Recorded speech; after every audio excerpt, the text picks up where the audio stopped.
Hello guys, आपका स्वागत है हमारे यूट्यूब चैनल जियो स्टोरी टीवी पर। यहाँ आपको मिलेगा हिंदी नोवेल सीरीज जिसमें रोमांस, धोखा, बिलियनर और CO life style, horror, mystery and adventure जैसी कहानियाँ शामिल हैं। अगर आपको हिंदी नोवेल पढ़ना या सुनना पसंद है तो हमारे चैनल को सब्सक्राइब कीजिए और हमारे साथ इस कहानी भरे सफर का हिस्सा बनिए। चलिए वीडियो शुरू करते हैं। डिस्क्लेमर, कृपया इसे ध्यान से सुने। इस वीडियो में दिखाई गई सभी कहानियां, पात्र और घटनाएं पूरी तरह काल्पनिक हैं। इनका किसी भी वास्तविक या असली व्यक्ति, स्थान या घटना से कोई संबंध या लेना देना नहीं है। ये वीडियो केवल मनोरंजन के उद्देश्य से बनाई गई है। हमारा उद्देश्य केवल आपको एक अच्छी कहानी सुनाना है। हम किसी भी प्रकार की गलत जानकारी, अंधविश्वास या भ्रामक गतिविधियों को बढ़ावा नहीं देते। दर्शकों से अनुरोध है कि इसे केवल एक कहानी के रूप में ही देखें। निशा उससे भी ज्यादा गुस्से में थी। ये सब तुम्हारी गलती है। मैं तुमसे डर गई थी, इसलिए अपनी नसों को शांत करने के लिए खा रही थी। तुमने सारी शराब खुद पी ली, मेरे लिए एक बूंद भी नहीं छोड़ी। मैं सिर्फ जूस पी सकती थी और तुमने मुझे डांटा। इतना कहकर उसने अपना पेट पकड़ा और भी दयनीय रूप से चिल्लाई। आह! कबीर ने तुरंत अपना सारा गुस्सा खो दिया और जल्दी से उसे सांत्वना दी। ये मेरी गलती है, मैं तुम्हें अभी हॉस्पिटल ले चलता हूं। निशा ये सुनकर परेशान लग रही थी। आह! चलो मत, रात को सिर्फ ज्यादा खाने की वजह से हॉस्पिटल जाना बहुत शर्मनाक होगा। चेहरा ज्यादा जरूरी है या सेहत? बिना कुछ कहे कबीर ने अपना बटुआ और फोन पकड़ा, फिर जल्दी से उसे कमर से उठा लिया। निशा ने तुरंत हाथ हिलाया। ओह कबीर, नहीं, पोजीशन बदल लेते हैं। तुम मुझे धीरे धीरे चलने में मदद करो। इस पोजीशन में और भी ज्यादा दिक्कत हो रही है। कबीर एक साथ गुस्से में भी था और दुखी भी। वो केवल उसे नीचे रख सका और ध्यान से बाहर चलने में मदद कर सका। जब निशा हॉस्पिटल के इमरजेंसी रूम में पहुंची तो उसके कपड़े और बाल पसीने से पूरी तरह भीग चुके थे। निशा का पेट पकड़े हुए और कबीर ऐसे लग रहा था जैसे आसमान गिरने वाला हो। तो एक नर्स तुरंत निशा को सहारा देने आगे बढ़ी। क्या इसे प्रसव पीड़ा हो रही है? जल्दी इसे स्ट्रेचर पर लिटाओ। निशा ने पहचाने जाने से बचने के लिए अपना मास्क थोड़ा ऊपर खींचा, फिर काले चेहरे के साथ समझाया। नहीं नहीं नर्स, मैंने बस बहुत ज्यादा खा लिया। नर्स एक सेकंड के लिए निरुत्तर हो गई, फिर उसके पेट की तरफ देखा और उसे एहसास हुआ कि ये थोड़ा सा बाहर निकला हुआ था। गर्भवती महिला की तरह नहीं लग रहा था। अगर पेट की समस्या है तो बाईं तरफ जाइए। शुक्रिया। आधी रात को बहुत परेशानी के बाद निशा का डायग्नोसिस आखिरकार आ गया। थोड़े समय में अत्यधिक खाने और तनाव के कारण एक्यूट गैस्ट्राइटिस। कबीर ने हॉस्पिटल के बिस्तर पर लेटी लड़की के पीले गाल को छुआ। उसका चेहरा दर्द से भरा था। अभी दर्द होता है? निशा ने दर्द भरे चेहरे के साथ सिर हिलाया। होता है, लेकिन पहले से थोड़ा बेहतर है। कबीर, एक और बात है। क्या है? बताओ। निशा थोड़ी हिचकिचाई, फिर शर्मिंदगी से बोली, मुझे लगता है मैंने अंगूठी से अपने मसूड़े को खरोंच लिया। पहले महसूस नहीं हुआ, लेकिन अब बहुत दर्द हो रहा है। कबीर ने अपना माथा रगड़ा, फिर हल्के से मुस्कुराया और उसके बाल बिगाड़ दिए। यही रुको, मैं तुम्हारे लिए दवा ले आता हूं। कबीर के जाने के बाद निशा ने राहत की लंबी सांस ली, फिर अपने गोल पेट पर थपथपाया। मैंने कभी सोचा नहीं था कि मेरा पेट इतने महत्वपूर्ण समय पर इतना काम करेगा। बस पेट भरा होने का एहसास सच में बहुत बेचैन करने वाला होता है। मैं अपनी जिंदगी में दोबारा ऐसा अनुभव नहीं करना चाहती। एक बार वो बहुत व्यस्त थी और लंबे समय तक समय पर खाना नहीं खाई, जिसके परिणाम स्वरूप एक रात उसे अचानक एक्यूट गैस्ट्रोएंटेराइटिस हो गया। फर्क सिर्फ इतना था कि इस बार देर रात टैक्सी न मिलने पर वो अपनी मोटरसाइकिल से खुद हॉस्पिटल गई, रजिस्ट्रेशन कराया, दवा ली और ठंडी बेंच पर बैठकर 4 ड्रिप लगवाई। कबीर जल्दी लौट आया। वो हाथ में दवा लेकर बिस्तर के किनारे पर बैठ गया, फिर बोतल खोली और सच्चाई से समझाया, ये दवा बाहरी उपयोग के लिए है। अपना मुंह खोलो, मैं घाव पर लगा दूंगा। निशा ने आज्ञाकारी रूप से अपना मुंह खोला। उसकी जीभ गलती से उसे छू गई, फिर उसने भौहें सिकोड़ ली। कड़वा, थोड़ी देर सहन करो, इसे मत छूना। ओह, दवा लगाने के बाद कबीर ने उसे कोमलता से देखा और धीरे से बुदबुदाया, शिक्षक। निशा थोड़ी चौंकी और उसे एहसास होने में थोड़ा समय लगा कि वो उसे बुला रहा था। हैं? मुझे माफ कर दो, कबीर ने आत्मदोष के साथ सांस ली। फिर उसका हाथ उठाकर धीरे से उसकी पीठ को चूमा। ये सब मेरी अकुशलता की गलती है, इसलिए तुम्हें चोट लगी। निशा का दिल धड़कने लगा। अरे नहीं, 60%, 61%, 62%, 63% अब भी पागलों की तरह बढ़ रहा है। तुम्हारी कुशलता में क्या कमी है? वो साफ तौर पर एक टॉप स्टूडेंट है। निशा ने सिर हिलाया। शिक्षक और छात्र के खतरनाक और अस्पष्ट विषय को जल्दी से खत्म किया। फिर अपनी जूनियर कर्मचारी मोड पर स्विच किया, हाथ उठाया और गंभीरता से बोली, बॉस, मैं इस पर विचार करने के लिए कुछ अबाधित समय लेना चाहूंगी। थोड़ा सोचने के बाद कबीर ने आसानी से सहमति दे दी। मंजूर है। कितने दिन चाहिए? निशा ने अपनी उंगलियों से खेलते हुए संकेत में पूछा। क्या इकाई साल हो सकती है? मैं तुम्हें 7 दिन देता हूं। कबीर ने उसके अनुचित अनुरोध को नजरअंदाज कर दिया और सीधे फैसला कर लिया। ठीक है, 7 दिन। कल हॉस्पिटल से डिस्चार्ज होने के बाद क्या मैं अस्थायी रूप से अपार्टमेंट में रह सकती हूं? तुमने अभी अबाधित रहने का वादा किया था। रेयांश भी घर पर नहीं है और मुझे परसों कंपनी जाना है, इसलिए अपार्टमेंट में रहना ज्यादा करीब होगा। निशा ने अपने उचित कारणों को समझाने की पूरी कोशिश की। ठीक है, कबीर ने बिना किसी हिचक के सिर हिलाया। क्या इतना आसानी से मान गया? वो उसके अचानक उसे परेशान न करने की आदी नहीं है। निशा ने अपनी आंखें सिकोड़ी, लोमड़ी जैसा चेहरा दिखाया। ऐसा लग रहा था कि उसने महाराक्षस से निपटने का सबसे प्रभावी तरीका खोज लिया है। खुद को नुकसान पहुंचाने की चाल? क्या ऐसा इसलिए है क्योंकि डॉक्टर ने उसे अभी अभी कहा था कि खुद पर ज्यादा दबाव न डाले? सांस छोड़ो, क्योंकि वो बहुत ज्यादा परवाह करता है, इसलिए खुद को नुकसान पहुंचाना इतना असरदार था। यह सोचकर मेरी आंतरिक शक्ति अचानक 80% तक बढ़ गई। अगले दिन अच्छी बात थी कि निशा की हालत गंभीर नहीं थी और वो सुबह आसानी से हॉस्पिटल से डिस्चार्ज हो गई। जैसा सहमति हुई थी, कबीर उसे उसके अपार्टमेंट ले गया। रास्ते में वो उसका रेफ्रिजरेटर भरने के लिए सुपरमार्केट गया, उसके दिन के तीनों समय के खाने के लिए ऑर्डर किया और उसे हाल ही में अपनाई जाने वाली आहार संबंधी सावधानियों को बार बार याद दिलाया। निशा सोफे पर बैठी थी और देख रही थी कि कबीर इधर उधर भाग रहा है। रेफ्रिजरेटर चेक करने के बाद वो अभी वहां खड़ा था, ये सोचने की कोशिश कर रहा था कि क्या वो कुछ भूल गया है। वो हल्की खांसी के बिना नहीं रह सकी। कबीर, तुम्हें ऐसा करने की जरूरत नहीं है, मैं अपना ख्याल रख सकती हूं। कबीर मुड़ा और उसके पास आ गया।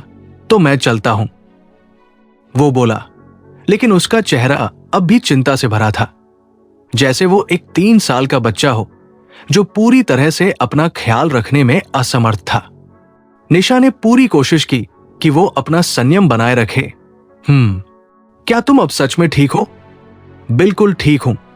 मेरा पेट अब बिल्कुल नहीं दर्द करता।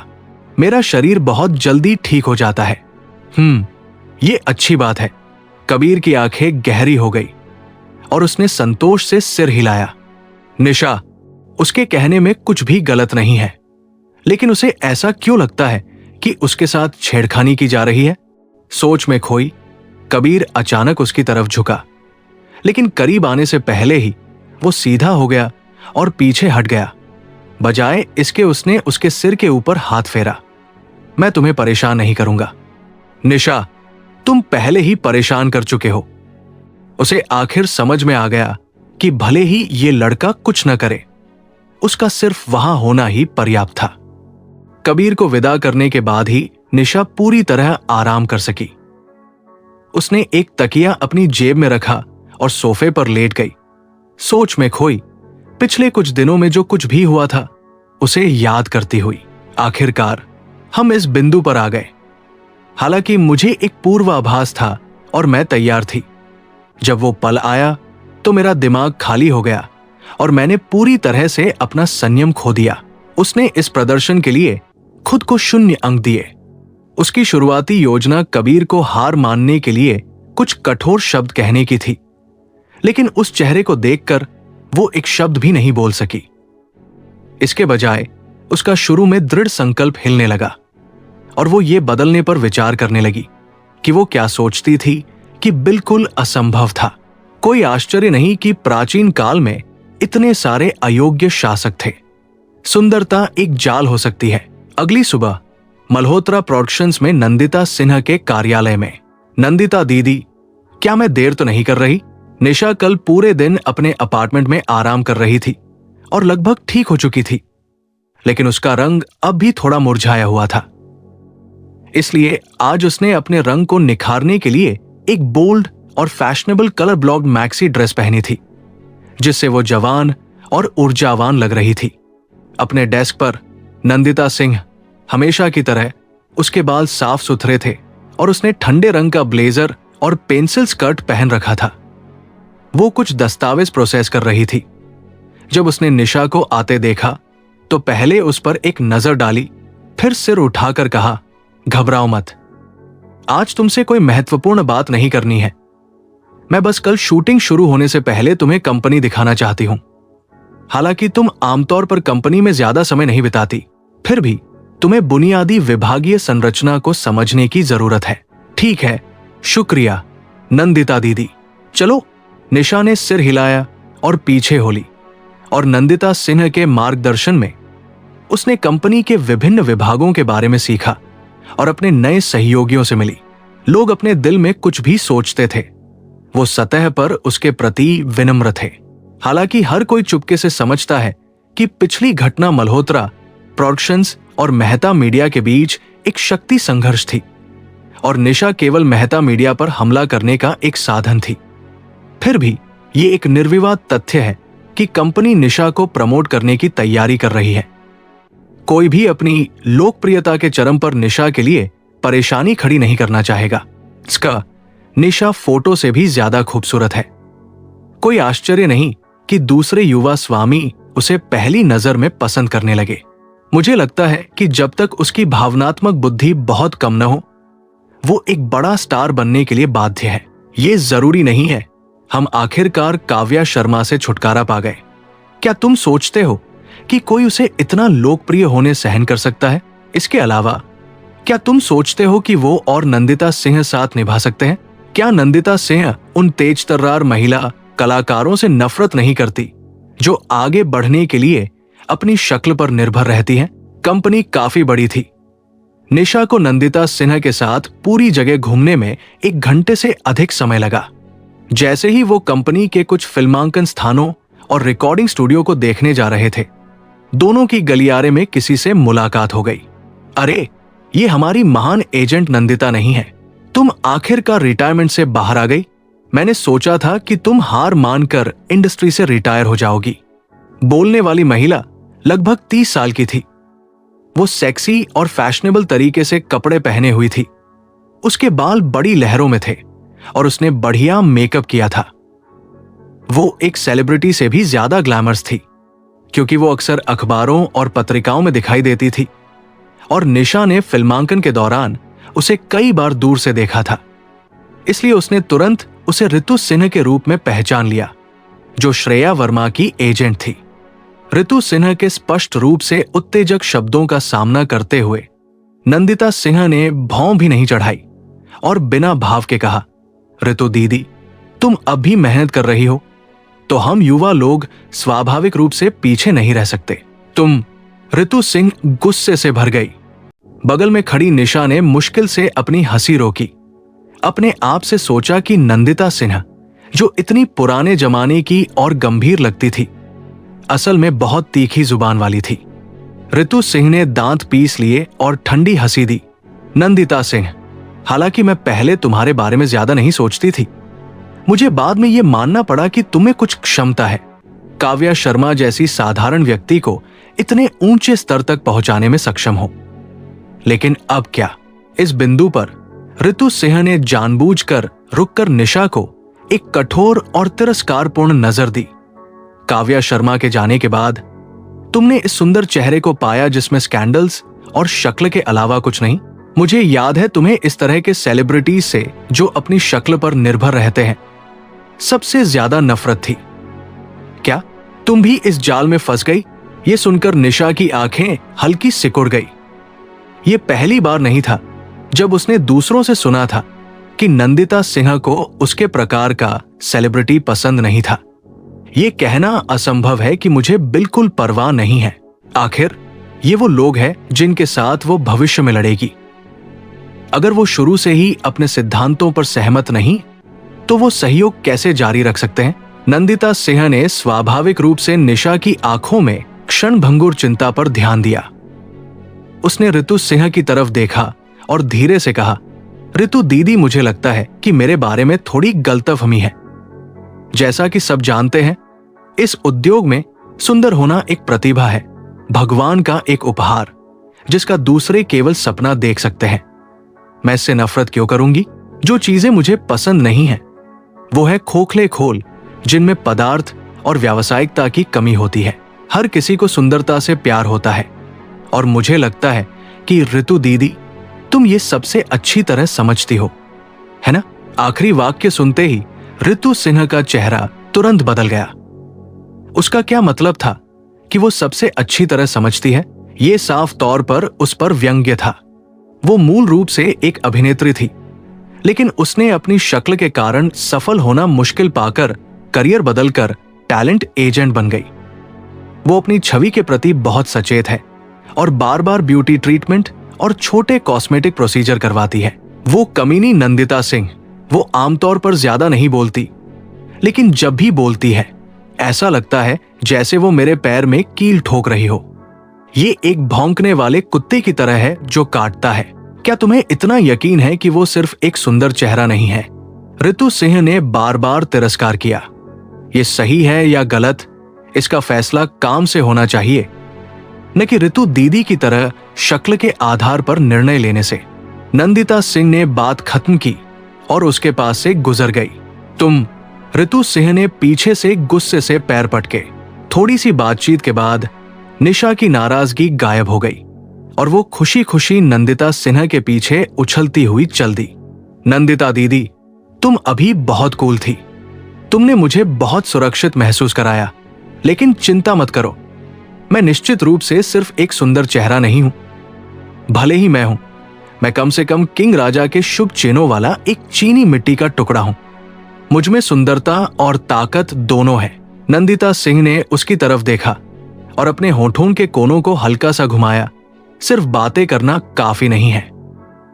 फिल्म क्रू कल शूटिंग शुरू कर रहा है और मैं तब तुम्हारे साथ चलूंगी। इसके अलावा कल न सिर्फ मैं बल्कि प्रोडक्शन टीम ने भी सेट को मीडिया के लिए खोल दिया है और कई रिपोर्टर आएंगे। नवीनतम स्क्रिप्ट और शूटिंग शेड्यूल तुम्हें पहले ही भेज दिया गया है। जैसा कि तुम जानती हो, उस दिन तुम्हारा एक बड़ा दृश्य है जो वास्तव में तुम्हारे अभिनय कौशल की परीक्षा लेगा। ये तुम्हारी पहली बड़ी भूमिका है, इसलिए अच्छी तैयारी करना सुनिश्चित करो। असल में उसने इस दौरान निशा के रिज्यूमे और उसके कुछ कामों का अध्ययन किया था और पाया था कि लड़की के अभिनय कौशल वास्तव में काफी अच्छे थे। वो बस कल के लाइव प्रदर्शन का इंतजार कर रही थी। ठीक है, मैं पूरी कोशिश करूंगी।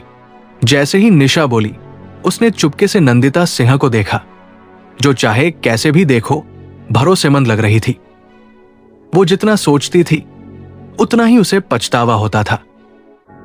नंदिता दीदी जैसी महिला राजवीर जैसे अविश्वसनीय स्त्री पुरुष में भेद न करने वाले सुनहरे बालों वाले लड़के पर कैसे मोहित हो सकती थी? क्योंकि नंदिता सिन्हा को और काम था, इसलिए छोटी पाली उस समय से निशा के साथ रही। पाली जीवंत थी और पूरे रास्ते बिना रुके बातें करती रही और निशा ने उससे कंपनी के बारे में बहुत सारी गपशप और रहस्य सुने। काव्या दीदी के चले जाने से श्रेया वर्मा और ऋतु सिंह सबसे ज्यादा खुश है। अब उनका कोई प्रतियोगी नहीं है। हालांकि श्रेया वर्मा काव्या दीदी से ज्यादा मशहूर है, लेकिन वो कैसी फिल्मों में अभिनय करती है? सब बेकार व्यावसायिक फिल्में हैं। हालांकि काव्या दीदी की फिल्में ज्यादातर कला फिल्में हैं उसने इतने सारे अंतर्राष्ट्रीय पुरस्कार जीते हैं। उसकी स्थिति बस जबरदस्त है। ठीक है, हम कुछ नहीं कर सकते। उसका समर्थन बहुत मजबूत है, उसमें साफ तौर पर क्षमता नहीं है। फिर भी वो बेशर्मी से मल्होत्रा प्रोडक्शंस की शीर्ष स्टार की स्थिति पर कब्जा किए हुए है। क्या श्रेया वर्मा के पास शक्तिशाली समर्थन है? निशा ने पूछा। बिल्कुल निशा दीदी, क्या तुम नहीं जानती? पाली हैरान लग रही थी। फिर रहस्यमयी ढंग से उसके कान में फुसफुसाई। श्रेया वर्मा का समर्थन हमारे सीईओ साहब है। सीईओ साहब? करण मल्होत्रा? निशा की पहली प्रतिक्रिया करण थी, जो ये दिखाता है कि वो उसे कितना बेशर्म समझती थी। पाली ने जोर से सिर हिलाया, फिर अपनी उंगली ऊपर की ओर उठाई, जो करण से ऊपर वाले व्यक्ति की ओर इशारा कर रही थी। निशा कुछ हैरान हुई। उसने भौहें हल्की चढ़ाई। कबीर मल्होत्रा? पाली मुर्गी दाना चुगने की तरह सिर हिलाने लगी, फिर घबराकर चारों तरफ देखा और बोली, धीरे बोलो, बस याद रखना। निशा ने ठुड्डी सहलाई। लेकिन बाहर इतनी विस्फोटक गपशप की कोई बात क्यों नहीं है? कौन इतना लापरवाह होगा कि प्रचार के लिए बड़े बॉस को घसीटे? इसलिए हमारी कंपनी के अंदर के लोग ही इसके बारे में जानते हैं, पाली ने समझाया। ऐसा है, इससे पहले कि निशा और विवरण मांग पाती, पाली खुद को रोक नहीं सकी और उसके साथ गपशप करने लगी। शुरू में श्रेया वर्मा सिर्फ दूसरे या तीसरे दर्जे के आसपास मंडरा रही थी। उससे ज्यादा मशहूर लोगों की कोई कमी नहीं थी। लेकिन किसी तरह उसने हमारे बड़े बॉस से संपर्क कर लिया, उसका पक्ष प्राप्त कर लिया और अचानक कंपनी के सारे संसाधन उसके सामने रख दिए गए। वो रॉकेट की तरह ऊपर उठी। पाली जितना बोलती गई उतना ही गुस्से में आती गई और नाराजगी से बोली, हमारी काव्या दीदी ने आज जो कुछ हासिल किया है, उसे हासिल करने के लिए 10 साल मेहनत की है और उसने इस तरह उसे ढक दिया है। ये कितना अनुचित है। निशा ने पाली के विस्तृत स्पष्टीकरण को सुना और निष्कर्ष निकाला कि ये सच होना चाहिए। लेकिन वो नहीं जानती थी कि कबीर के साथ उसका क्या रिश्ता था। हालांकि पाली ने सीधे तौर पर नहीं कहा, उसके स्वर से पता चलता था कि उन्होंने साथ सोया है। हालांकि कबीर के बारे में निशा की समझ के अनुसार वो स्वाभाविक रूप से पाली की गपशप पर पूरी तरह से विश्वास नहीं कर सकती थी। पाली, जो बिना रुके बात कर रही थी, को अचानक एहसास हुआ कि दूसरों की इतनी प्रशंसा करना थोड़ा अनुचित था और उसने जल्दी से उसे सांत्वना दी। खांस, लेकिन निशा दीदी, तुम्हारा समर्थन भी बहुत शक्तिशाली है। तुम्हें हमारे दूसरे युवा स्वामी ने व्यक्तिगत रूप से भर्ती किया था। हालांकि पाली ने ऐसा कहा, फिर भी उसके स्वर में निराशा थी। वो मूल रूप से काव्या शर्मा की असिस्टेंट थी और इस बार उसे नंदिता सिन्हा के साथ निशा के पास भेजा गया था। जब वो काव्या शर्मा के लिए काम करती थी तो उसे हर जगह सम्मान मिलता था, लेकिन काव्या शर्मा की तुलना में निशा सिर्फ एक नौसिखिया थी। अब जब वो निशा की असिस्टेंट थी, ये सोचकर कि उसे श्रेया वर्मा के मैनेजर और असिस्टेंट से कमतर होना पड़ेगा, वो कुछ हद तक असंतुलित महसूस कर रही थी। निशा पाली के चेहरे पर निराशा को आसानी से देख सकती थी, लेकिन पाली की प्रतिक्रिया पूरी तरह से स्वाभाविक थी, इसलिए उसने इसे दिल पर नहीं लिया। हालांकि वो श्रेया वर्मा के मुद्दे को आसानी से नहीं छोड़ सकती थी। आखिरकार उसके लिए इन महत्वपूर्ण 7 दिनों में कोई भी छोटा विवरण उसके निर्णय को प्रभावित कर सकता था। इसलिए निशा ने अंदाजा लगाने की जहमत नहीं उठाई और सीधे अपना फोन निकालकर कबीर को एक व्हाट्सएप मैसेज भेजा। श्रेया वर्मा के साथ तुम्हारा क्या रिश्ता है? इधर मल्होत्रा ग्रुप कॉन्फ्रेंस रूम में कबीर एक मीटिंग कर रहा था जब अचानक उसका फोन बजा। अपने अधीनस्थों की रिपोर्ट सुनते हुए कबीर ने लापरवाही से उस पर क्लिक किया और एक नजर डाली। फिर मौजूद सभी अधीनस्थों ने एक ऐसा दृश्य देखा जो 1000 साल में एक बार देखने को मिलता है। उनका बॉस, जो कंपनी में लगभग कभी मुस्कुराता नहीं था, वास्तव में अपने फोन को देख रहा था। उसकी भौहें धीरे धीरे शिथिल हो रही थी और फिर उसने एक नरम प्रसन्न हंसी दी। अरे, मेरी पत्नी को जलन हो रही है, कितना प्यारा। मीटिंग खत्म। कबीर ने 4 शब्द छोड़े, अपना फोन लिया और कॉन्फ्रेंस रूम से बाहर चला गया। निशा कबीर के जवाब का इंतजार कर रही थी, लेकिन वो हैरान थी जब उसने उसे वापस फोन किया। इसलिए निशा ने पाली को बताया और फिर जल्दी से एक सुनसान कोना ढूंढकर फोन उठाया। हेलो, मैंने तुम्हारा मैसेज देखा। कबीर अच्छे मूड में लग रहा था। निशा ने अपने नाखूनों से दीवार की टाइलों को खरोंचा। ओह, उसने मैसेज भेजते समय ज्यादा नहीं सोचा था, लेकिन अब कुछ अटपटा लग रहा है। जलन हो रही है। कबीर की गहरी कर्कश आवाज फोन के दूसरी तरफ से आई। खांस खांस खांस खांस। निशा उन 3 शब्दों से चौंक कर जोर से खांसने लगी। फिर गुस्से से बोली, किसे जलन हो रही है? मैंने सोचा कि कंपनी में आपसी रिश्तों को समझना जरूरी है, इसलिए मैं बस यूं ही पूछ रही थी। साला, कोई आश्चर्य नहीं कि उसे लगा कि कुछ अटपटा था। ये निश्चित रूप से उसे ऐसा लगता है जैसे उसे जलन हो रही है। चूंकि ये सिर्फ एक सामान्य सवाल था, मैं जवाब देने से इनकार करता हूं, कबीर ने कहा। है डॉट। निशा सन्न रह गई। उसने कभी उम्मीद नहीं की थी कि कबीर इतना बचकाना होगा। तो मुझे बताने के लिए तुम क्या चाहते हो? कबीर, मेरा सवाल वापस ले लो। कौन सा सवाल? क्या तुम्हें जलन हो रही है? असल में पाली की अस्पष्ट अटकलें सुनकर, उसे कबीर को दूसरी औरतों से जोड़ते सुनकर मुझे कुछ हद तक बेचैनी महसूस हुई, लेकिन मैं ये कैसे स्वीकार कर सकती हूं? निशा ने फिर अपने होंठ सिकोड़े और उदासीनता से कहा, ठीक है, तो जवाब मत दो। मैं बस यही मान लूंगी कि तुम्हारा श्रेया वर्मा के साथ अफेयर है।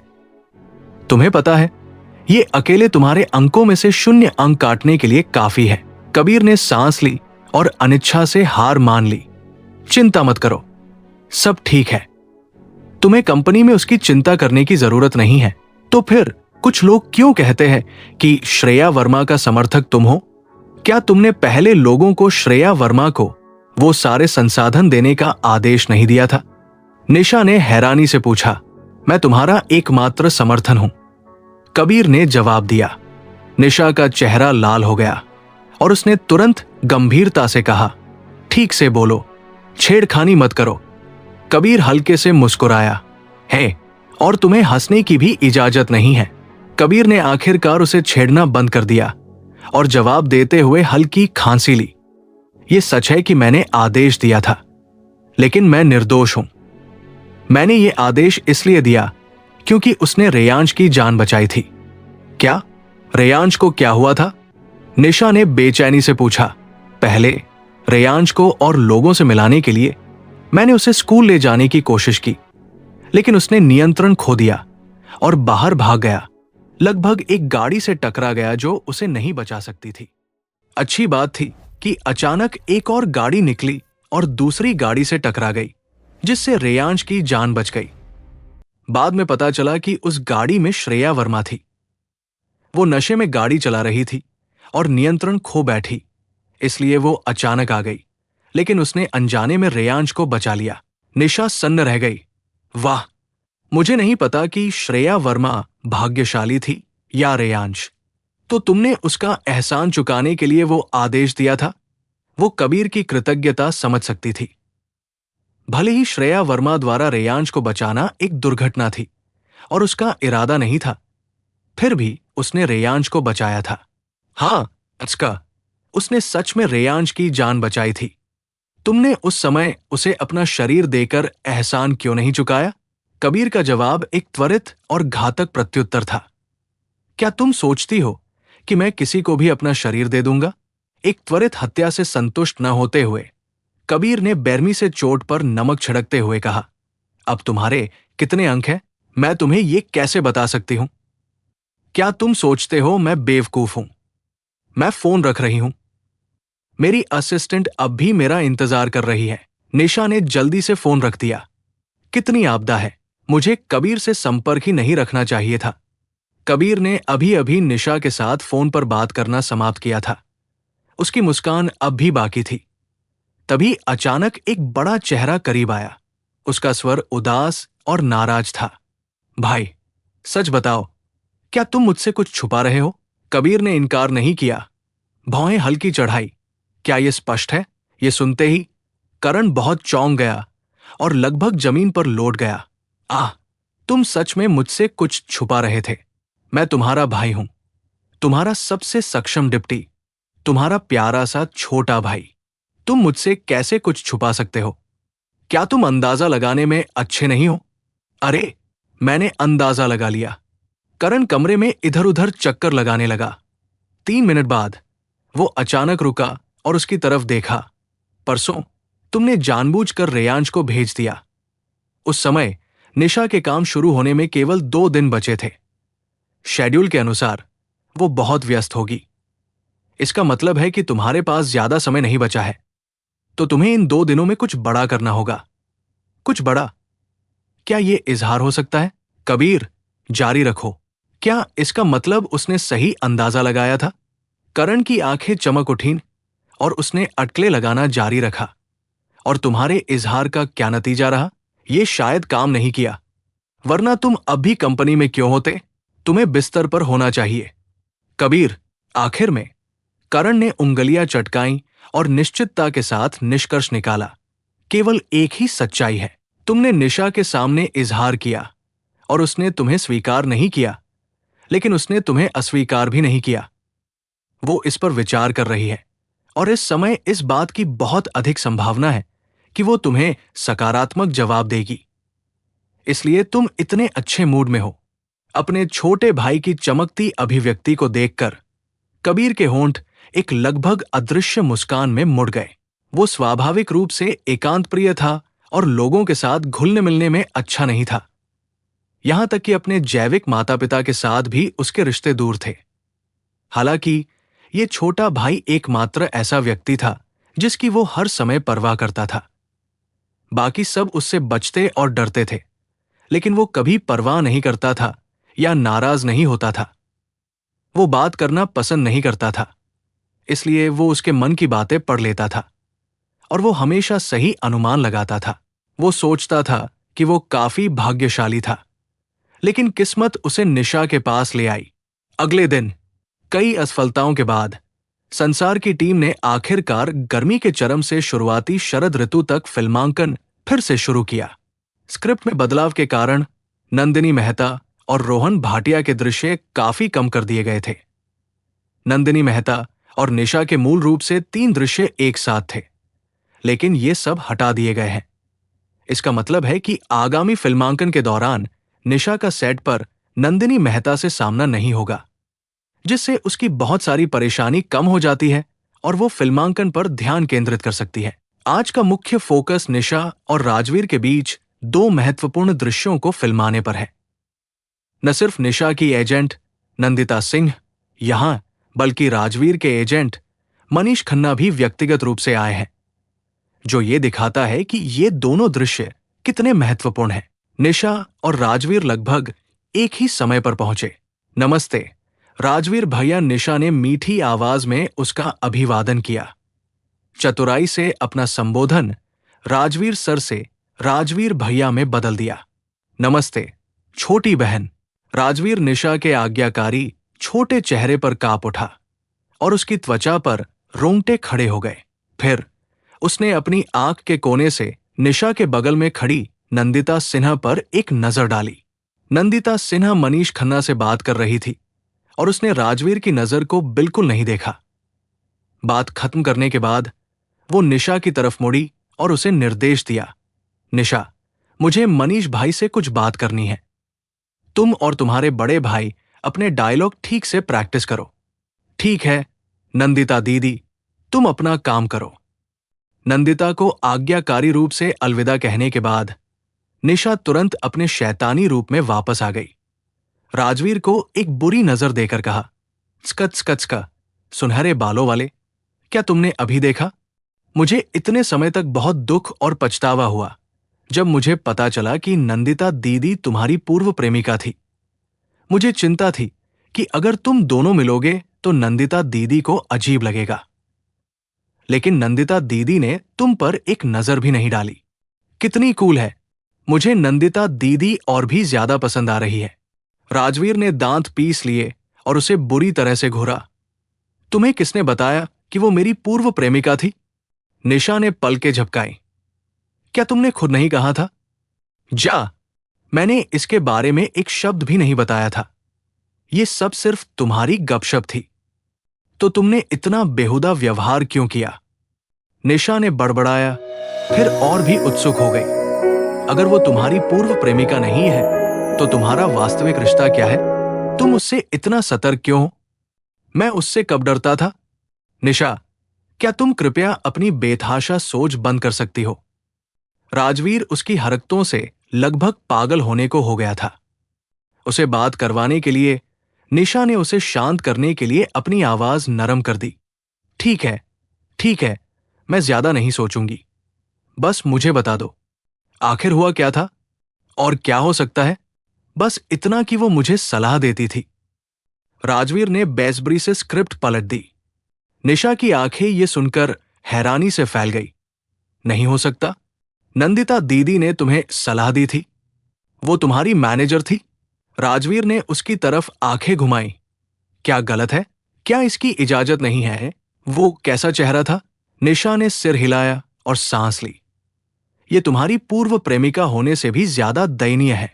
ये उद्योग में आम ज्ञान है कि राजवीर का व्यक्तित्व कितना जंगली है। उसके किसी भी असिस्टेंट ने 1 सप्ताह से अधिक समय तक काम नहीं किया है। राजवीर के एजेंट मनीष खन्ना को इतने लंबे समय तक प्रतिस्थापित न किए जाने का कारण पूरी तरह से यह है कि हालांकि मनीष खन्ना भारी भरकम और मजबूत है और बड़ा और यहां तक कि थोड़ा डरावना लगता है, उसका व्यक्तित्व वास्तव में बहुत अच्छा है और वो बहुत धैर्यवान है। यही कारण है कि वो इतने लंबे समय तक राजवीर के साथ रहने में सक्षम रहा है। ये जानकर कि नंदिता सिंह और राजवीर उस तरह के रिश्ते में नहीं थे, निशा ने राहत की सांस ली। अन्यथा ये प्रेम त्रिकोण आसानी से अजीब हो सकता था। इतने में पाली ने किसी को एक सुपर शानदार दिखने वाली रिक्लाइनर लाने का निर्देश दिया। निशा दीदी, कृपया यहां बैठिए। फिल्म क्रू में केवल मुख्य अभिनेत्रियां, मुख्य अभिनेता या उच्च दर्जा वाले लोग ही ऐसी रिक्लाइनिंग कुर्सियों का आनंद लेने के हकदार होते हैं। निशा एक छोटी स्टूल पर या अधिक से अधिक एक कुर्सी पर कोने में बैठती थी। उसने कभी नहीं सोचा था कि एक दिन उसके साथ ऐसा व्यवहार किया जाएगा। बहुत शुक्रिया, पाली, निशा ने कृतज्ञता से कहा। हालांकि पाली को हमेशा काव्या शर्मा के मनोरंजन उद्योग से रिटायर होने का अफसोस था और वो अपने वर्तमान कार्यभार से बहुत संतुष्ट नहीं थी। फिर भी वो अपने काम के प्रति काफी समर्पित थी। क्या हमें रिहर्सल करने की जरूरत है? निशा ने स्क्रिप्ट की ओर इशारा करते हुए पूछा। अपने मैनेजर के आदेशों का दृढ़ता से पालन कर रही थी। क्या बकवास है, मैं पूरी रात गेम खेलता रहा और एक पलक भी नहीं सोया। मैं नींद पूरी कर रहा हूं। मुझे परेशान मत करो, राजवीर ने कहा, फिर अपना चेहरा स्क्रिप्ट से ढक लिया और गहरी नींद में सो गया। निशा ने चुपचाप मनीष के लिए एक मोमबत्ती जलाई और फिर नंदिता सिन्हा के लिए राहत महसूस की। अच्छी बात थी कि वो अपनी पीड़ा से बच निकली थी। राजवीर ने अपना मेकअप करवाते समय भी अपनी आंखें बंद रखीं और फिल्मांकन शुरू होने तक सोता रहा। डायरेक्टर राजीव मेहता पहले से ही सबको अपनी अपनी जगह पर बुला रहे थे, लेकिन वो अब भी सो रहा था। निशा अब और नहीं सह सकी और उसने उसकी कुर्सी पर लात मारी। राजवीर धीरे धीरे होश में आया। आज जो दृश्य फिल्माया जा रहा है वो युद्ध के मैदान का एक एक्शन दृश्य है। मेंग चांगे के भाई को जुल्मी सम्राट और उसकी सदाचारी रखेल द्वारा मारे जाने के बाद छोटा तानाशाह मेंग चांगे रातों रात बड़ा हो जाता है, कवच पहनता है, युद्ध के मैदान में जाता है और एक लंबा सैन्य करियर शुरू करता है। जनरल के घर में एक बड़ा उथल पुथल हुई और शहर का छोटा तानाशाह अब नहीं रहा। मेंग चांगे के जाने के बाद अंकित को आखिरकार अपनी भावनाओं का एहसास हुआ और उसने दृढ़ता से मेंग चांगे का युद्ध के मैदान में पीछा किया। एक सैन्य डॉक्टर बन गया। आमतौर पर फिल्मांकन प्लॉट के बजाय दृश्यों का अनुसरण करता है, इसलिए आज का दृश्य सीधे 7 साल बाद की ओर छलांग लगाता है, जहां मेंग चांगे ने उत्कृष्ट सैन्य उपलब्धियां हासिल की है, यहां तक कि अपने पिता और भाई को भी पीछे छोड़ दिया है। विश्वासघाती अधिकारियों और सदाचारी रखेलों के उकसाने पर मूर्ख सम्राट मेंग चांगे से डरने लगा और उसने बार बार मांग की कि वो अपनी सैन्य शक्ति छोड़ दे और 12वें राजकुमार से शादी करे ताकि उसे नियंत्रित किया जा सके। मेंग चांगे ने स्वाभाविक रूप से अपनी जान की परवाह किए बिना अनुपालन करने से इनकार कर दिया। इसलिए एक बड़ी लड़ाई के दौरान उसने अपने भाई के समान ही अनुभव किया। वो दुश्मन से नहीं हारी, बल्कि अपने ही लोगों द्वारा धोखा दी गई। एक ओर दुर्जय दुश्मन, दूसरी ओर आपूर्ति की कमी और कोई सुदृढ़ीकरण नहीं। वो बहुत मुश्किल स्थिति में थे।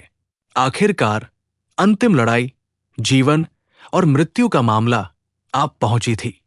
सेट पर सभी स्टाफ अपनी अपनी जगह पर थे और सेट पर आने वाले रिपोर्टर भी एक एक करके पहुंच गए। सबसे ज्यादा घबराया हुआ व्यक्ति डायरेक्टर राजीव मेहता था। अगर फिर से कुछ गलत हुआ तो वो सच में खुद को मार डालना चाहेगा। निशा बिल्कुल भी चिंतित नहीं थी, लेकिन राजवीर शो शुरू होने से ठीक पहले अब भी सो रहा था और वो बहुत खराब स्थिति में लग रहा था, जिससे वो सच में चिंतित था। सांस छोड़ो। ठीक है, सभी विभाग तैयारी करें, शुरू करें। निशा एक सेकंड पहले अपनी असिस्टेंट पाली के साथ दोपहर के भोजन पर चर्चा कर रही थी, लेकिन जैसे ही राजीव मेहता ने शुरू करे कहा, उसका चेहरा तुरंत बदल गया। लाशों से अटे युद्ध के मैदान पर 100 से कम सैनिक बचे थे। मेंग चांगे खून से लथपथ थी, उसकी आंखें लाल थी और उसका चेहरा हत्या की मंशा से भरा था। वो एक चलता फिरता हथियार थी, देवताओं और बुद्धों को मार रही थी।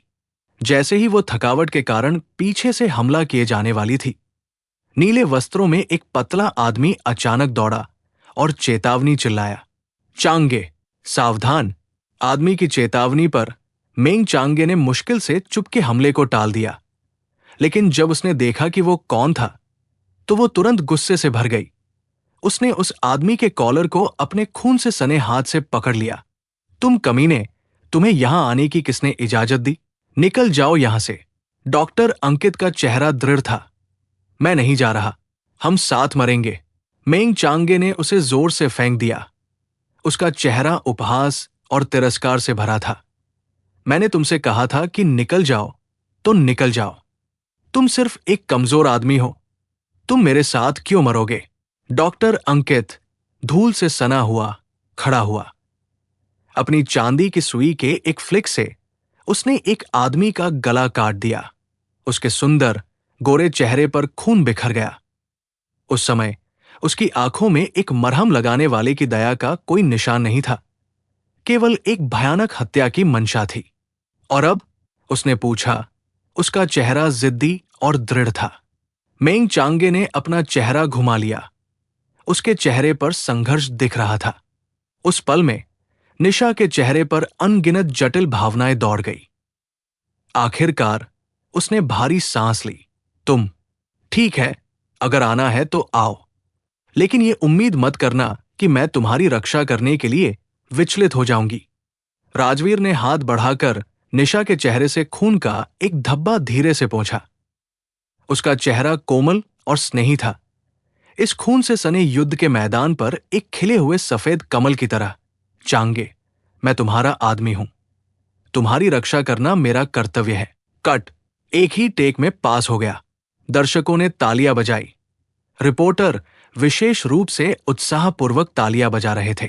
ये दृश्य काफी जटिल था, जिसमें एक्शन और भावनात्मक दोनों दृश्य थे। किसी ने उम्मीद नहीं की थी कि ये एक ही टेक में फिल्माया जाएगा, इसलिए हर कोई आश्चर्यचकित और प्रसन्न दोनों था। हे भगवान, राजवीर बहुत हैंडसम है।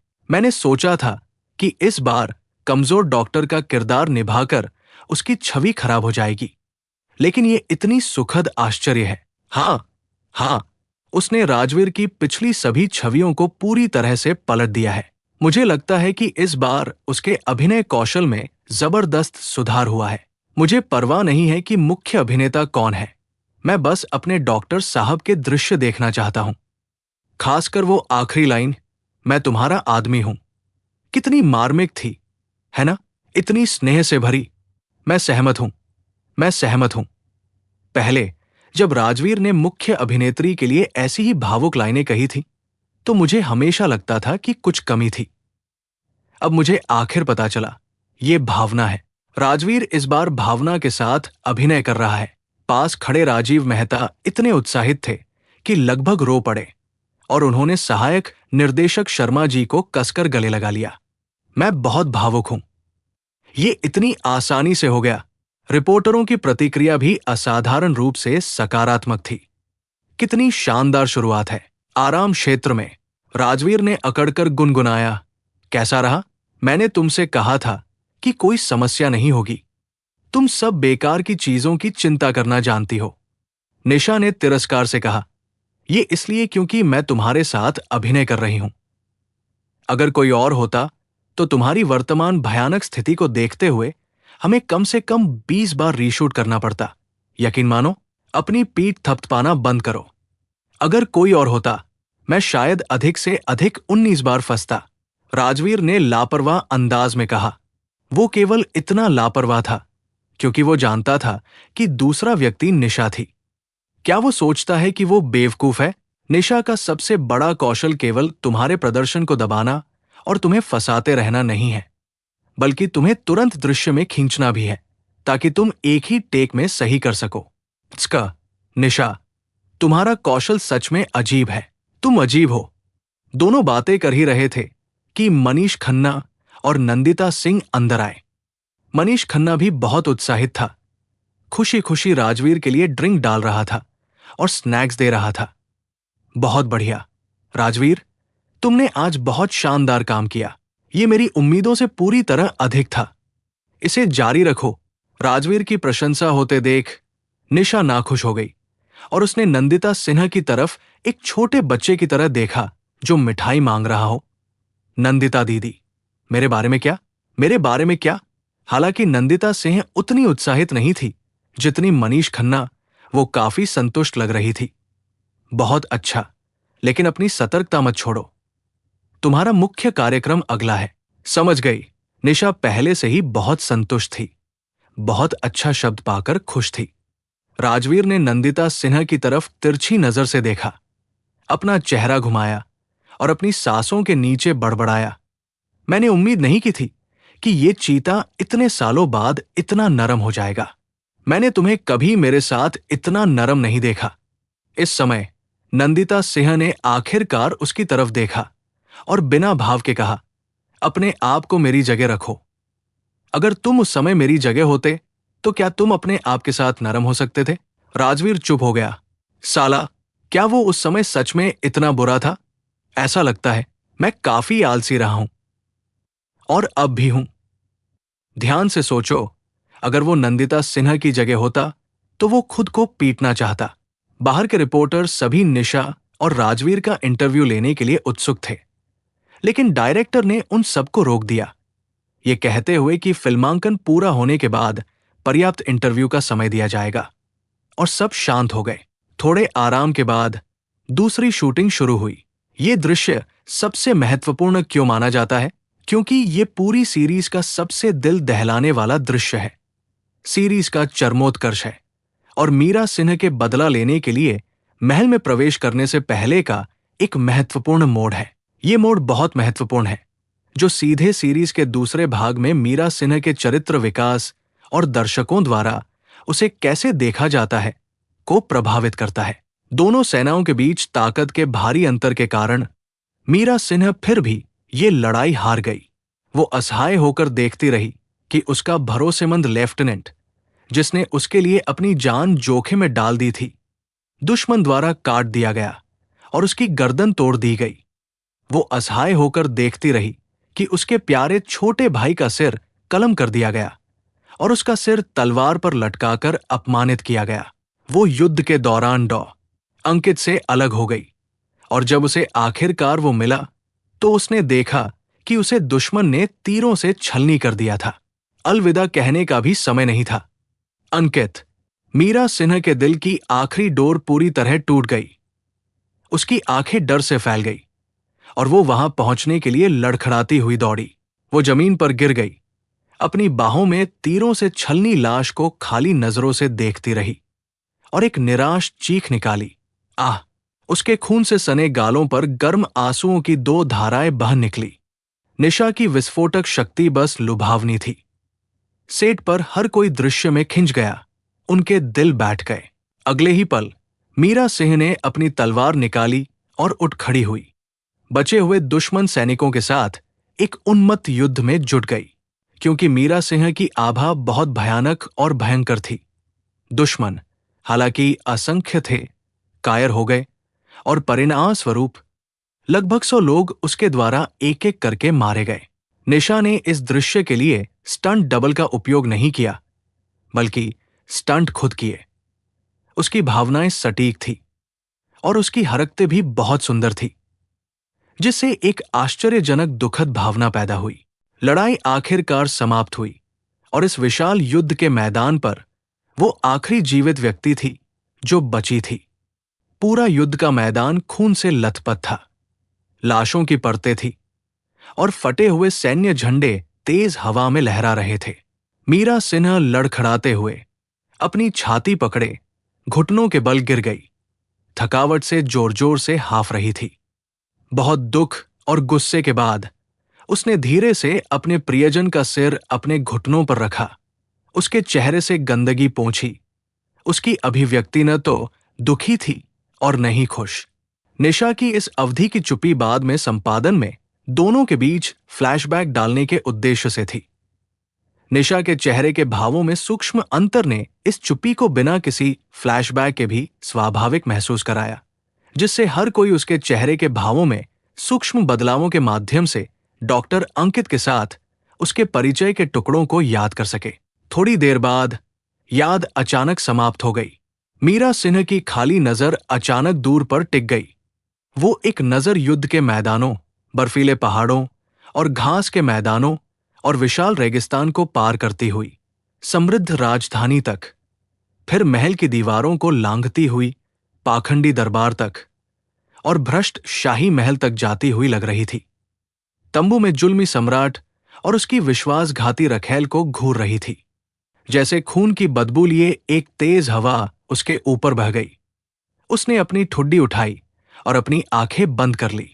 धीरे धीरे उसके होंठ, जो खून से रंगे हुए लाल थे, धीरे धीरे ऊपर की ओर मुड़े, जैसे सर्दियों में आड़ू के फूल खिल रहे हों। अजीब फिर भी लुभावनी सुंदर, एक मुस्कान जो एक शहर को बर्बाद कर सकती थी। उस पल में देश की रक्षा करने वाला जनरल मर चुका था और एक दुष्ट रखैल जो देश को बर्बाद कर देगी पुनर्जन्म ले चुकी थी। मेहता परिवार पीढ़ियों से वफादार और गुणी रहा था। उसके पिता, 3 बड़े भाई और उसके सबसे छोटे भाई, जिन लोगों से वो सबसे ज्यादा प्यार करती थी, सभी युद्ध के मैदान में मारे गए। फिर भी वो सम्राट जिसके प्रति वो समर्पित थी और वो लोग जिनकी वो रक्षा कर रही थी, उसे कदम दर कदम एक घातक स्थिति में धकेल रहे थे। उसके लिए रक्षा करने के लिए क्या बचा था? ये परिवार, ये देश, ये दुनिया?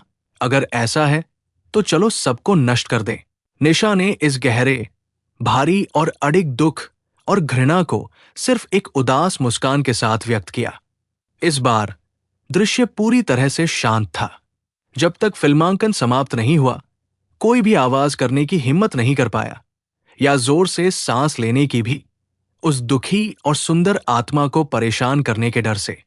बहुत से लोगों को यह भी पता नहीं चला कि उनकी आंखें लाल हो गई थी और आंसू बह रहे थे। जब तक डायरेक्टर राजीव मेहता ने संकेत नहीं दिया कि फिल्मांकन समाप्त हो गया है और सब लोग चले गए, तब तक वो अपने दुख से बाहर नहीं आए और ठीक नहीं हुए। हे भगवान, मैं वास्तव में लाइव प्रदर्शन देखते हुए रो पड़ा। वाह, मैं भी रोया। इसने मुझे बहुत भारी और उदास महसूस कराया। डॉक्टर साहब, मेरे डॉक्टर साहब मर गए। निशा का अभिनय बिल्कुल अद्भुत है। अब मुझे एहसास हुआ कि पहले जारी किए गए वे सारे BTS क्लिप सिर्फ हिमशैल का सिरा थे और मुझे आखिर समझ में आ गया कि राजीव मेहता ने सभी विरोधों के बावजूद उसे लेने पर क्यों जोर दिया। निशा मुख्य अभिनेत्री क्यों नहीं है? देविका सिन्हा की तुलना में, जो नैतिकता के बारे में बहुत बात करती है, मीरा सिन्हा एक बहुत अधिक गहरा चरित्र है। ड्रेसिंग रूम के बैकस्टेज में मेकअप हटाने के बाद भी निशा के चेहरे पर अब भी गहरा दुख और एक भयानक आभा थी। इतना कि पाली, जो उसके लिए खाना लाना चाहती थी, बहुत करीब आने की हिम्मत नहीं कर पाई। इस समय राजवीर ने दरवाजा खोला और अंदर आया, जैसे ये कोई असाधारण बात न हो। बस खाना वही रख दो, चिंता मत करो, थोड़ी देर में ठीक हो जाएगा। ओह, पाली ने अपना लंच बॉक्स रखा और जल्दी से भाग गई। अब भी सहमी हुई थी। निशा का व्यवहार अभी अभी सच में डरावना था, जैसे उसमें भूत लग गया हो। लगभग 5 मिनट बाद निशा ने भूत लगने की अवस्था को तोड़ा और वास्तविकता में वापस आ गई। उसने आराम किया, अपनी गर्दन चटकाई और शिकायत की, साला, इस बार मैं किरदार में इतना डूब गई कि लगभग बाहर ही नहीं निकल पा रही थी। राजवीर ने काले चेहरे के साथ उसकी तरफ देखा। संतोष करो, ठीक है? दूसरे जो तुम्हारी तरह अभिनय करना चाहते हैं, उन्हें किरदार से बाहर आने में कम से कम कई महीने लग जाते हैं। कुछ तो पूरी तरह पागल हो जाते हैं। तुम 1 घंटे से भी कम समय में बाहर आ गई। तुम और क्या चाहती हो? तुम जानवर हो। क्योंकि वो पूरे समय मृत अवस्था में था, वो नहीं जानता था कि निशा ने उस दृश्य में कैसा प्रदर्शन किया था। उसने बस रीप्ले देखा और पूरी तरह दंग रह गया। उसे लगभग लगा कि निशा का उसके लिए प्यार समुद्र की तरह गहरा था, और जब तक समुद्र सूख न जाए और चट्टानें टूट न जाएं, तब तक रहेगा। अरे, मेरी नंदिता दीदी कहाँ है? मैंने अभी तक उनसे नहीं पूछा कि वो मेरे बारे में क्या सोचती है, निशा ने बेचैनी से पूछा। बात खत्म होते ही नंदिता सिंह ने दरवाजा खोला और अंदर आई। उसने अपनी घड़ी पर समय देखा और जल्दी से बोली, निशा, मुझे आज दोपहर कंपनी वापस जाना है। क्या तुम यकीनन अकेले ठीक रहोगी? ओह, तुम जा रही हो? निशा ने कुछ निराश होकर कहा। क्योंकि अब मेरी यहां जरूरत नहीं है, नंदिता सिंह ने कहा। उसके चेहरे पर एक दुर्लभ मुस्कान थी। यह सुनकर निशा तुरंत उत्साहित हो गई। ये निस्संदेह सबसे बड़ी प्रशंसा और विश्वास था जो वो प्राप्त कर सकती थी। तो तुम जाओ और व्यस्त रहो। मैं अपना अच्छा ख्याल रखूंगी और एक अच्छी लड़की बनूंगी। ठीक है, अगर कुछ हो तो कभी भी मुझसे संपर्क करना। ठीक है, मैं तुम्हें छोड़ने आती हूं।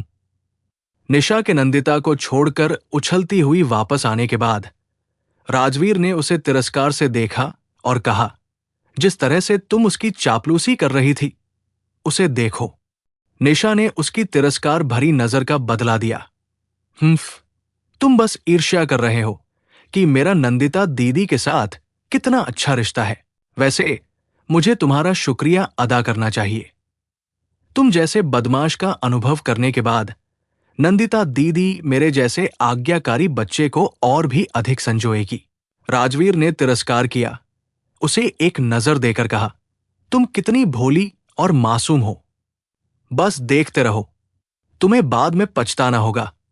तुम सोचती हो कि वो औरत कोई मामूली है? अगर इस तरह प्रताड़ित होकर तुम अपने माता पिता को रोने लगी तो मुझे दोष मत देना। ये 2 बड़े दृश्य जिन्हें पूरा करने में सामान्यतः पूरा दिन लगता, आधे दिन में समाप्त हो गए, क्योंकि दोनों एक ही टेक में हो गए थे। इसलिए दोपहर में इंटरव्यू के लिए काफी समय था। निशा और राजवीर ने अच्छा सहयोग किया, लगभग हर सवाल का जवाब दिया। रिपोर्टर भी बहुत विचारशील थे। उन्होंने कोई अत्यधिक संवेदनशील विषय नहीं उठाया। यह देखकर कि माहौल अच्छा था, ड्रामा से संबंधित विषयों पर इंटरव्यू समाप्त करने के बाद रिपोर्टरों ने संकेत में कुछ व्यक्तिगत सवाल पूछना शुरू कर दिया। रिपोर्टर, राजवीर, एक सवाल है जो हर बार पूछा जाता है और मैं इस बार भी पूछे बिना नहीं रह सकता। आपको किस प्रकार की लड़की पसंद है? असल जिंदगी में क्या आप मीरा सिंह की तरह एक सक्रिय और मुखर लड़की को पसंद करेंगे? राजवीर ने अपनी ठुड्डी अपने हाथ पर रखी और एक पल सोचा।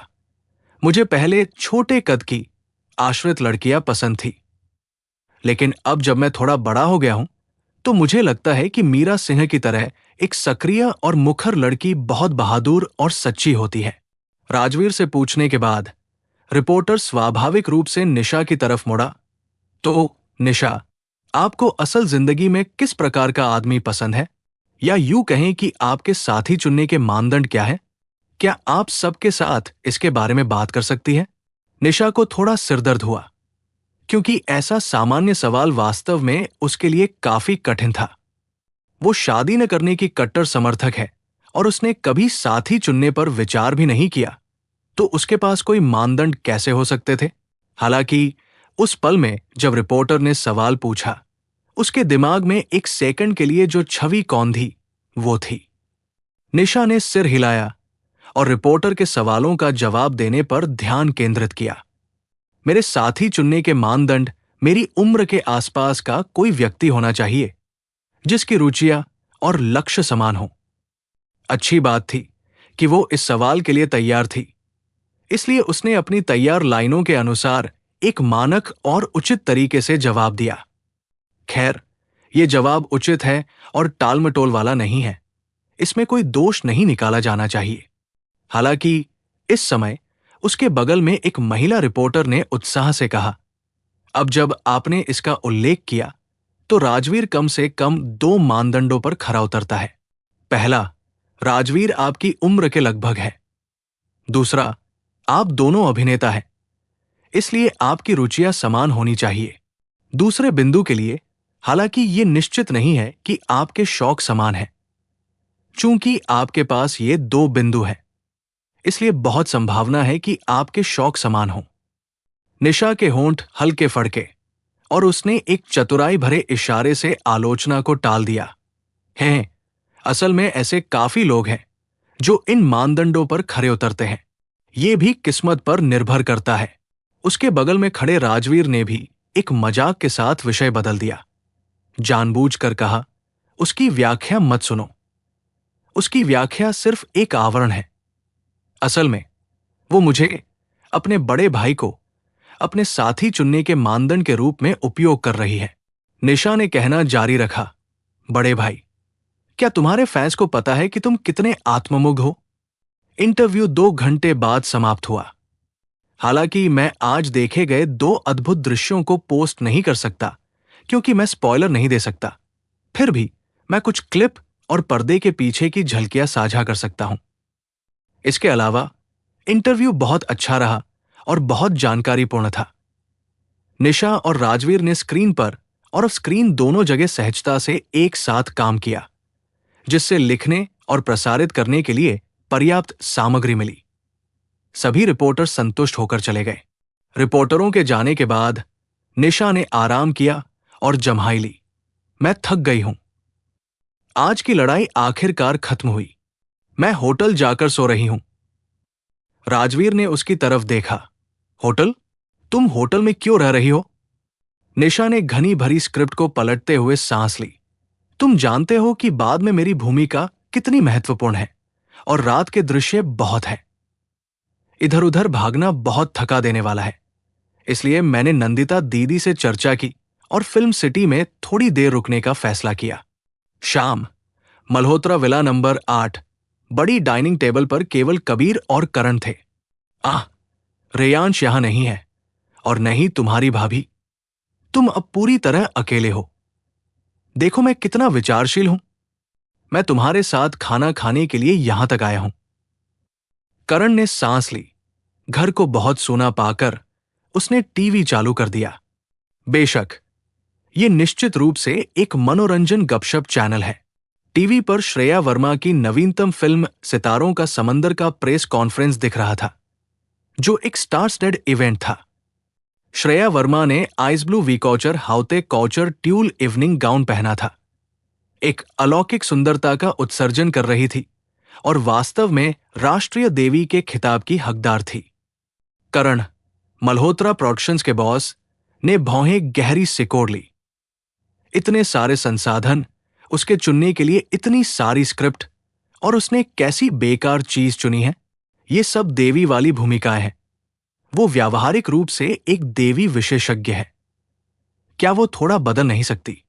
ओह, ठीक है, कंपनी में बहुत से लोग सोचते हैं कि श्रेया वर्मा और तुम्हारे बीच उस तरह का रिश्ता है। तुम्हारी भाभी ने भी इसके बारे में सुना होगा। क्या तुमने उसे समझाया है? कोई नाटकीय गलतफहमी पैदा मत करो। कबीर शांत रहा और बोला, मैं समझा दूंगा। हैं? इतने कुशल? करण सोच रहा था कि क्या कल की फोन कॉल इसी बारे में थी। तभी अचानक टीवी स्क्रीन बदल गई और निशा का चेहरा दिखाई दिया। वाह, भाभी है। देखो, देखो। करण ने तुरंत अपना ध्यान केंद्रित कर लिया। कबीर ने अपनी चॉपस्टिक नीचे रखी और अपनी नजर टीवी स्क्रीन पर टिका दी। उसकी अभिव्यक्ति केंद्रित और गंभीर थी।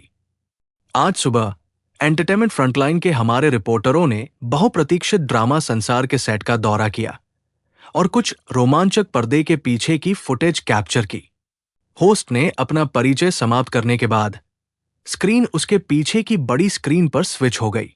निशा एक लंबा भाला पकड़े और खून से लथपथ कवच पहने नीले वस्त्रों में राजवीर पर बुरी तरह घूरी और बोली, ये उम्मीद मत करना कि मैं तुम्हारी रक्षा करने के लिए विचलित हो जाऊंगी।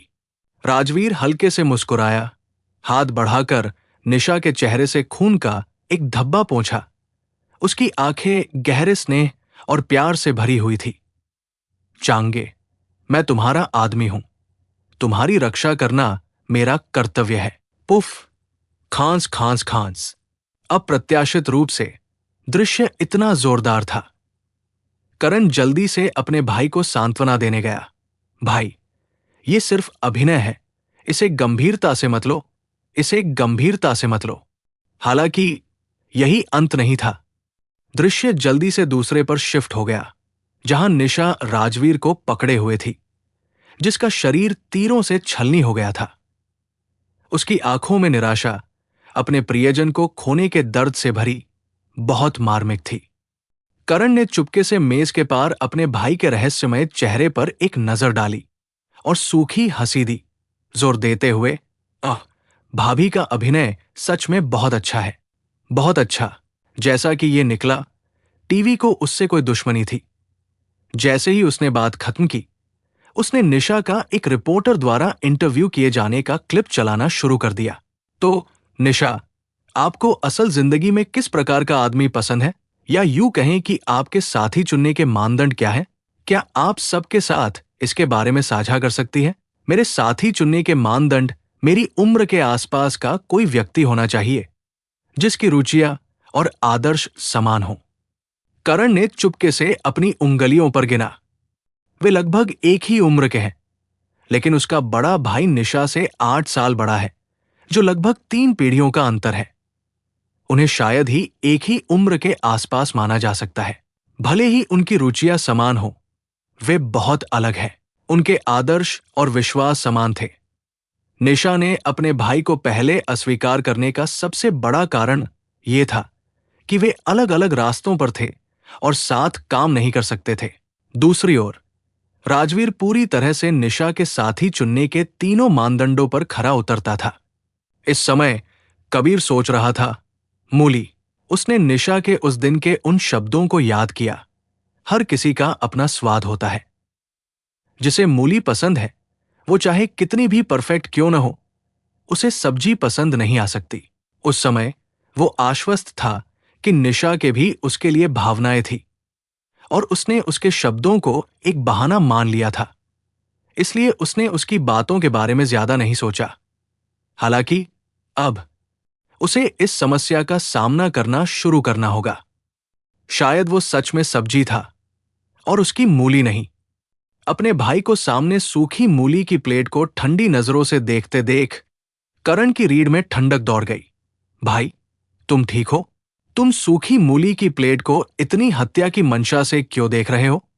फिर कबीर ने बिना भाव के घंटी बजाकर बटलर को बुलाया, उसे मूली की प्लेट हटाने और ऐसी सब्जियों को फिर कभी डाइनिंग टेबल पर न आने देने का निर्देश दिया।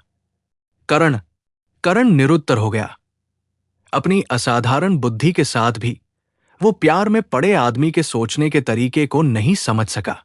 इधर फिल्म सिटी के रॉयल पैलेस होटल में निशा ने अभी अभी फेस मास्क लगाया था और सोने की तैयारी कर रही थी कि दरवाजे की घंटी बजी। दरवाजे के बाहर के व्यक्ति को देखकर निशा ने हैरानी से पूछा, राजवीर, तुम यहां क्या कर रहे हो? मैं भी क्रू में शामिल हो रहा हूं और मैं तुम्हारे ऊपर की मंजिल पर रुकूंगा। निशा निरुत्तर हो गई।